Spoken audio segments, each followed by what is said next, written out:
Um, But why Pep don't you give Guardiola. percentages, Terry, of blame? What would I blame it on? I would. Let's say players, So yeah. ownership, and Pep. So when you say players, can you specify what you Like mean? all players, because it's like sometimes Walker, We're sometimes not gonna other. pick and choose. Yeah, we can't go like A 20 squad is a Kyle Walker. No, squad. what I mean when you say players, what I meant was, do you mean injuries, players getting too old, bad signing? No, I mean player performances. Player performances. Okay, so I would say I'd probably go 20% player performances, 30% Pep not finding a solution, and 50% terrible recruitment. And because they've tried to rebuild the core and they've done a terrible job, because without Rodri and without KDB at his best and without Kyle Walker's recovery pace, the team is being exposed. So I would go 50% who runs a club, the people that do the recruitment, because we have to be fair to Pep on this side of it. We've all sort of said he doesn't do the recruitment. He didn't even know who Doku was when he signed him, is the phrase. It's not been done by him. We can't suddenly then blame Pep if these players don't work out. That we have to, so I would go 50%. I'd go 30% on him as the head coach, because he is still doing the systems and tactic. His team isn't good enough to play like this. It's on him to find a solution, and he hasn't done that in any of these games, even the Forest game. If it wasn't for a couple of good saves from Ortega, they could have equalized and gone 2-1 up. And I think at the moment with City, if they can see, and it's true. They were 1-0 up, and then there was a couple of really good saves from Ortega where it could have gone wrong for them. I feel like if they concede at the moment, City, they're just finished. They've got no ability to handle that. And then you've got to look at the players as well. But I feel a bit sorry for some of these players. They should have moved Walker on. They should have got rid of KDB a year or so ago. The fact that Nunes is still here and they didn't, they've made a lot of mistakes in recruitment. I don't really blame the players for being here still or that, but some of the performances have been terrible. The players I look at the most to blame, I look at the Fodens, I look at the Dokus, I'm looking at the Savios, I'm looking at the Grealishes, I'm looking at the players that have aged out. They can't help that. They cannot stop Mother Nature. It's just happened. And maybe 2 or 3, it's just happened almost at the same time, unexpected. Fucking hell, the legs are gone all at the same time. But that doesn't stop Jack Grealish having 0 goals in 365 days. That doesn't stop Doku having all the skills, but barely any output. It doesn't stop Savio not scoring all year. Foden, KDB's legs have not made Foden have a bad season. So, can I ask you something? Very important. Yes, this is very true. Hold on. Very important question. Is it Foden's fault or is it Pep's fault? We criticize Foden every show. Player of the season, Foden. Where are you? You should carry your team. Now we're looking at in December now. Man City have freaking lost 7 games out of the last. I want to answer that question more. Okay, let me finish the question. I want to answer the question. Let me you made the question clear. Why is your question 7 paragraphs? You think this is university professor? Sit your ass down and listen. Let me talk. If you ask me right now, Saka's form, Mo. Saka. Let's bring Saka to the 8 defeats, but it's 8 defeats. 8, not 7. 8 in 11. 8 in 11. 2 draws and 1. Here's the thing, 9 in the weekend and Villa. Saka as a measuring stick. The reason why I blame Arteta and his style, if Saka as an individual isn't shining, is because Saka this season has a long list of performances where he performed at an unbelievable level. With Foden, even when his team is playing really well this season, he hasn't had a good 90 minutes. Has he had a moment here or there? Yes, like a goal against Sporting Lisbon, blah, blah, blah. But he hasn't had an unbelievable game. Meaning, let's say for the sake of argument, we lose 3-0 to Tottenham Hotspur on Sunday, God forbid. But let's say that happens. And Mo has a stinker because the style and system has us having 30% possession. I won't blame Mo individually for that because I have to talk about the system and the style. But if someone like a Nunes has a bad game, it's his fault because he hasn't given us a run of good games. And that's the issue with this conversation. The problem this year is Foden has underperformed at a level, and I'm sorry, I have to say this. If Mo or Saka or Palmer is having the year that Foden is having right now, they'd be headline newspapers. But no one's talking about Foden. I agree with the media attention on it is small. What I would say is you have to issue percentages like we've just done with the overall club. So, of course, Foden has got to take personal responsibility for his own poor performances. What isn't helping him, though, is that as he's trying to find his feet, the system is crumbling. The system on the pitch is crumbling because the personnel around him are no longer good enough. And the manager hasn't found a solution to get the best out of what he's got.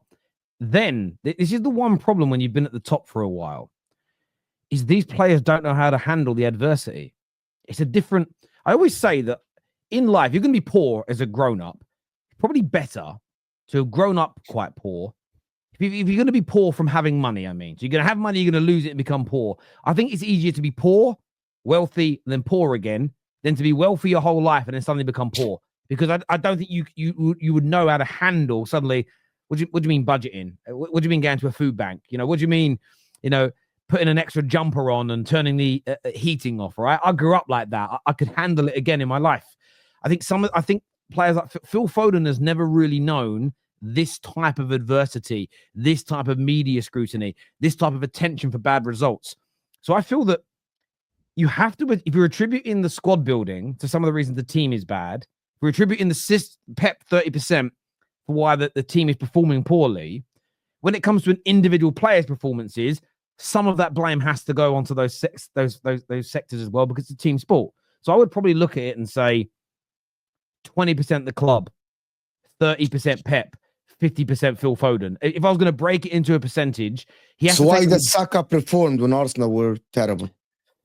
Again, and that's why we defended him. So hang on. So listen, and that is a different conversation for me. And the reason I say that is this: that is something that I think can be used one day when it comes to separating Phil Foden and Saka potentially at the end of their careers. You can go, you know what, Saka was really, really good in when Arsenal were in adversity. And it's a very good point, and that is a string to his bow.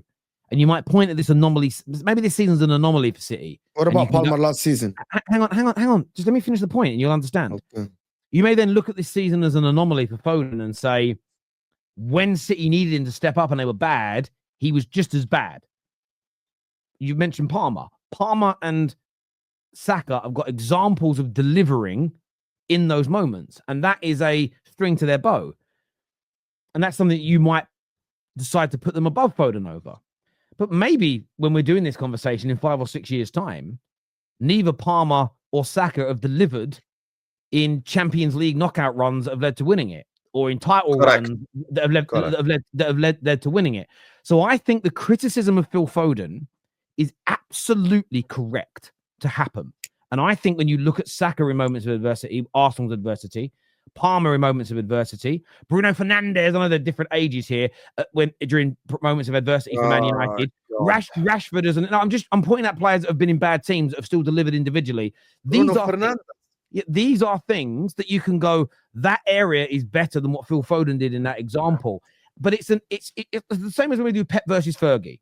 There's things and achievements Pep's got that Fergie doesn't. But equally with Fergie, you can say built a team like Dundee from nothing and made them one of the best teams in Europe, took a fallen giant for 20 years in Man United and made them the strongest team in England and one of the best teams in the world for a quarter of a century. It becomes not a tit for tat, but it comes this is the list of positive things for one player, this is and negatives, and this is the other one, and then you essentially have the debate. What I won't do with Phil Foden at the moment is make, and other people are entitled to do this, I won't make an overarching statement which is everything that's come before this season is now tarnished because of one bad campaign. I wouldn't do that to any player. However, I agree with the criticism that he is receiving 100%. Okay, here's the thing. First of all, I apologize for the audience for him bringing up Bruno Fernandes. Second of all, listen, I understand completely where you're coming from, and I'm not saying Foden is a shit player, full stop. I am not. I really am not. But I'm just saying, look, there is something beautiful in the sport of football when your team is playing like dog shit and you still perform. That is something that I look at and I genuinely chapeau, respect. Because I admire a player that despite everyone around him playing like dog shit, I'm still gonna perform. I admire that so much because of Gerrard. And this is what you'll find, right? And yeah, but this is actually a solid point. Think about it. I know it's a solid point, and I'm not saying it's not a point, but this is also why if you grew up being a Liverpool fan of your age and you love Gerrard, you will be frustrated at Phil Foden because you saw a talented player in some bad. He was in some very good Liverpool teams, but he was also in some bad Liverpool teams, and he did consistently. He delivered. Yeah, he delivered. And some people would say that makes him the best midfielder of all time. There's also other people that would say, yeah, well, Paul Scholes was never in a really bad Man United team, but what he has on his side is consistently delivering in title race after title race after title race, which Gerrard never did. And the point I'm making not here, true, chat. the point he never delivered in the title race that landed him a title. Scholes never delivered, bro. You need to stop the Scholes hype, honestly. No, we're not getting into that because that's just bullshit. Scholes definitely delivered. Scholes never delivered at that level. The final that you won in the Champions League, you didn't even play. Get finals. I didn't say fucking finals, you idiot. I literally said, but even in the league campaigns, if Scholes never existed, you still win. No, that's just bullshit. Don't lie. But we're not. You never won your player of the season. No, that doesn't matter because other people were equally as good. That isn't the debate. Never nominated Ballon d'Or. I don't care. You've sat here a few weeks ago saying that Ballon d'Or's bullshit. So shut the fuck up. I never said it's bullshit. I never said bullshit. Look, I said Rodri deserves it. I'm sorry. I'm not getting hijacked into a Scholes Gerrard debate here. I'm making the point. Because you lose it. No, it's not about losing it. I'll be honest with you, Hassam. I just don't want to talk about it. Not about winning or losing, because you're never going to change my mind. I'm never going to change yours. It's a waste of fucking time, right? The point I'm making is that I understand why some people are looking at this season for Foden and saying this is like a smudge on the ledger for him, and that's fine. But what are we saying overall? Are we saying he isn't as good a player as we thought? Are we saying I'd like a statement? Well, that's a fair conversation.